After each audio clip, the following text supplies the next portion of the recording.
الحمدللہ رب العالمین والصلاة والسلام علی اشرف الانبیاء والمرسلین وعلی آلہ واصحابہ اجمعین۔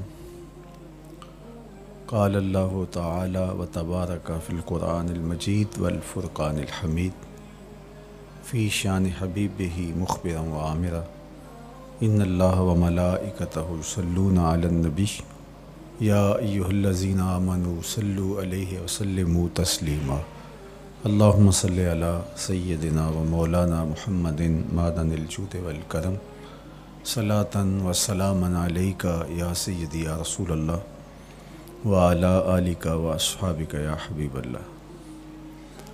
تمام حمد و ثنا، تعریف و توصیف اللہ جل مجدہ الکریم کی ذات بابرکات کے لیے، جو خالق کائنات بھی ہے اور مالک شش جہات بھی۔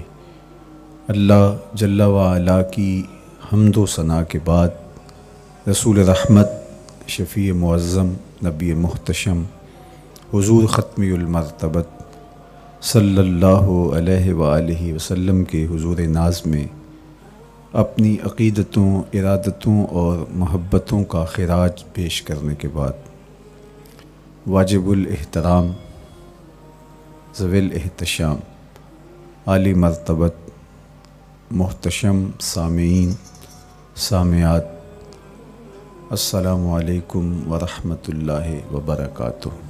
موسم رحمت ربیع الاول کی بہاریں جلوہ ساماں ہیں، اور میں اور آپ حضور کے تذکار حسن کی خوشبو لینے موجود ہیں۔ آقا کریم علیہ السلام کے جمال جہاں آرا کی تابانیاں اور جلوہ سامانیاں ہمارے ذوق کی تسکین، قلب کا قرار، روح کی ٹھنڈک، ایمان کی تازگی، عشق و محبت کی نہضت کا سبب اور ذریعہ ہے۔ آقا کریم علیہ السلام کے فضائل، حضور علیہ الصلاۃ والتسلیم کے خصائل اور آپ کے شمائل بیان کرنا شروع سے ہی اہل ایمان کا طریقہ رہا ہے۔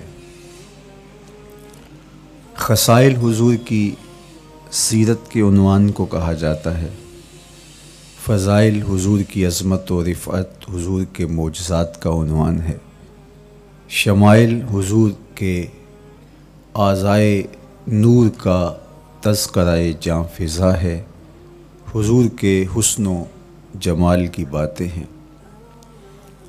آقا کریم علیہ السلام کے شمائل پر، خصائل پر، فضائل پر علماء نے بہت کام کیا، تصنیفات چھوڑیں، محدثین نے اس عنوان سے باب باندھے۔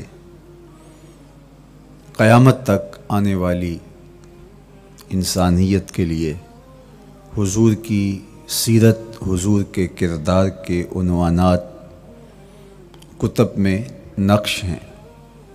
حضور کی فضل و عظمت کے حوالے، حضور کے معجزات کا بیان، حضور کی رفعت کی کہانیاں اور آقا کریم کو اللہ کی طرف سے عطا کردہ مراتب جلیلہ کا بیان، یہ بھی محبوب موضوع رہا اہل علم کا، اہل محبت کا۔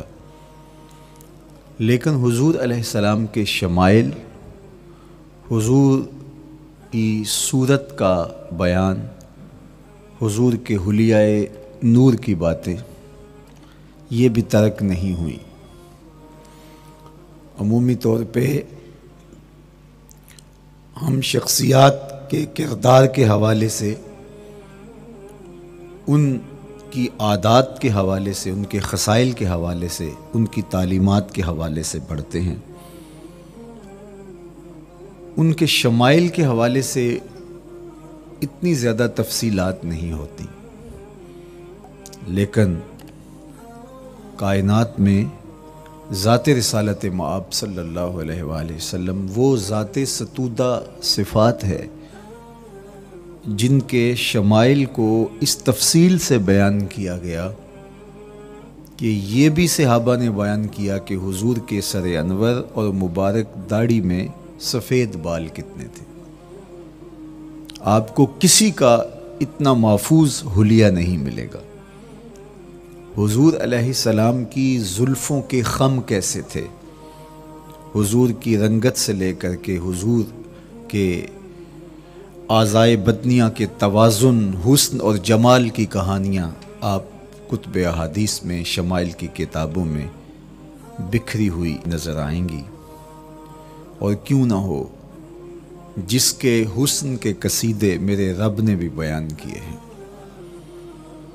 کبھی حضور کے چہرہ نور کا ذکر کرتے ہوئے والضحیٰ واللیل اذا سجا، کبھی حضور علیہ السلام کی مبارک زلفوں کا تذکرہ کرتے ہوئے حامیم، کبھی آقا کریم علیہ الصلاۃ والسلام کے مبارک ہاتھوں کا، کبھی دیگر اعضائے بدنیہ کا ذکر قرآن نے کیا۔ حضور کے سینہ اقدس کی کہانی قرآن نے بیان کی۔ حضور علیہ الصلاۃ والسلام کی مازاغ آنکھوں کا تذکرہ قرآن نے کیا، تو پھر یہ محبوب اور مرغوب موضوع کیوں نہ ہوتا۔ اور آقا کریم کو اللہ نے وہ جمال دیا تھا، وہ حسن عطا کیا تھا، وہ خوبصورتی دی تھی جو حضور کا ہی حصہ ہے۔ ویسے اللہ کا ہر پیغمبر، ہر نبی، ہر رسول خوبصورت ہوا۔ کوئی نبی ایسا نہیں ہے جو خوبصورت نہ ہوا ہو، یہ اللہ کا انتخاب ہے۔ آپ تو دکان پہ سیل مین بھی رکھیں تو اس کی باقی قابلیت کے ساتھ ساتھ اس کی شخصیت کو آپ دیکھتے ہیں کہ جو خوش شکل ہو، آنے والے کو متاثر کر سکے، باوقار لگے، تو جس کو اس نے نبی بنانا تھا تو اس کو اس نے یوں ہی یہ عظمت اور یہ رفت عطا کر دینی تھی۔ تو اللہ کا ہر نبی حسین، ہر نبی جمیل، لیکن جو جمال، جو خوبصورتی، جو حسن، جو شان و شوکت اللہ نے میرے اور آپ کے آقا و مولا حضور ختمی المرتبت کو عطا کی، وہ حضور کا ہی مقسوم ہے، وہ حضور علیہ السلام کا ہی حصہ ہے۔ سر انور سے لے کر پائے نور تک حضور کا ہر عضو بدن خوبصورتی کا مرقع اور جمال کا معیار ہے۔ خوبصورتی کیا ہوتی ہے، حسن محمد کو دیکھ لو۔ کوئی عیب، کوئی نقص حضور کے پاکیزہ وجود میں نہیں رکھا گیا۔ خلقت مبرأ من کل عیب، حضور کے سامنے حضرت حسان بن ثابت نے یہ پڑھا اور آقا کریم نے اس پر خوشی کا اظہار کیا اور اللہ کی بارگاہ میں دعا کی، اللہم ایدہ بروح القدس، جبریل امین سے اللہ اس کی مدد فرما۔ تو انہوں نے یہ بات کہی کہ آپ کو ہر عیب سے مبرہ رکھا گیا ہے، آپ کا پیکر نور، آپ کا وجود مسعود حسن و جمال کا ایسا مرقع بنایا گیا کہ جس میں کوئی نقص نہیں رکھا گیا۔ صوری حسن بھی عطا کیا گیا، مانوی حسن بھی عطا کیا گیا۔ حضور کے اعضاء کا جو ظاہری حسن تھا وہ بھی اپنی مثال آپ تھا، اور جو باطنی جمال اور باطنی حسن اور باطنی کمال عطا کیا گیا تھا وہ بھی اپنی مثال آپ ہے۔ اگر حضور علیہ السلام کے مبارک ہاتھوں کو جمال دیا گیا ہے، لیکن جو توانائی عطا کی گئی، جو طاقت عطا کی گئی، ید اللہ کے جو جلوے ان ہاتھوں میں رکھے گئے، وہ بھی ایک دل آویز کہانی ہے۔ اگر آنکھوں کی پتلیاں خوبصورت ہیں اور آپ کی مبارک آنکھوں کی چمک سے کائنات اس کو دیکھ کر کے مبہوت ہو جاتی ہے، مازاق کے کجلے اس میں رکھے گئے ہیں، لیکن اس کا معنوی حسن بھی دیکھیے کہ حضور بیٹھے مدینے میں ہیں اور جنت کا مشاہدہ کر رہے ہیں۔ وہ توانائی بھی عطا کی گئی کہ جس طرح روشنی میں دیکھا جاتا ہے حضور اسی طرح اندھیرے میں دیکھتے ہیں۔ فرمایا صحابہ صفیں سیدھی رکھا کرو، مت سمجھو کہ میں صرف آگے دیکھتا ہوں، میں آگے بھی دیکھتا ہوں، میں پیچھے بھی دیکھتا ہوں، میں تمہارے رکوع بھی دیکھتا ہوں اور دلوں میں پیدا ہونے والے خشوع بھی دیکھتا ہوں۔ اقبال بولے اے فروغت صبح آثار و دہور، چشم تو بی نندائے ما فی الصدور۔ لوگوں کی نظریں تو سینے کے اوپر دیکھتی ہیں، اے آمنہ کے در یتیم تیری نظر تو سینے کے اندر چھپے راز بھی دیکھتی ہے۔ تو سووری حسن